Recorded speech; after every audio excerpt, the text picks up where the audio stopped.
ఇచ్చారు. అలాగే పుత్రులైనటువంటి రాజశేఖర శర్మ గారు చక్కగా శాలువా కట్టారు. ఆ తర్వాత వారికి పూలమాలని సమర్పిస్తూ ఉన్నారు.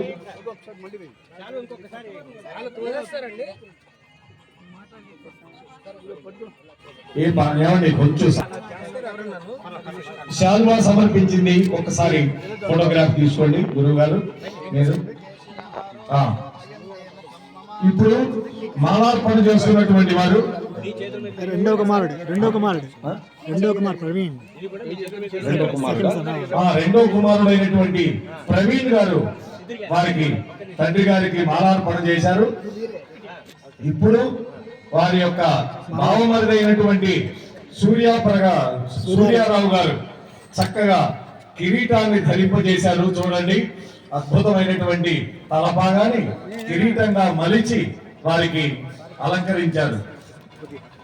ఇప్పుడు మొమెంటోని బహుకరిస్తున్నారు వెంకటేశ్వర్లు గారు. చూడండి ఎంత సుందరంగా ఉందో ఆ యొక్క మొమెంటో. దాని మీద వారి యొక్క ఫోటోగ్రాఫ్ అవన్నీ పెట్టారు. చూడండి, బంగారపు పథకాన్ని కూడా పురోహితవరులైనటువంటి సతీష్ కుమార్ గారు మా రాజశేఖర శర్మ గారికి ఆత్మీయుడు, గురువు గారికి పుత్ర సమానుడైనటువంటి వాడు. అద్దంకి సూరిబాబు గారు దంప సమేతంగా వచ్చి మనది అయిన తర్వాత పేరు వారే చెప్పాలి, వారే చెప్పండి, పేరు చెప్పండి, మీరు ఏ ఇచ్చారు? జ్యోతిర్విద్యా సిఆర్వి రామన్ అకాడమీ, సివి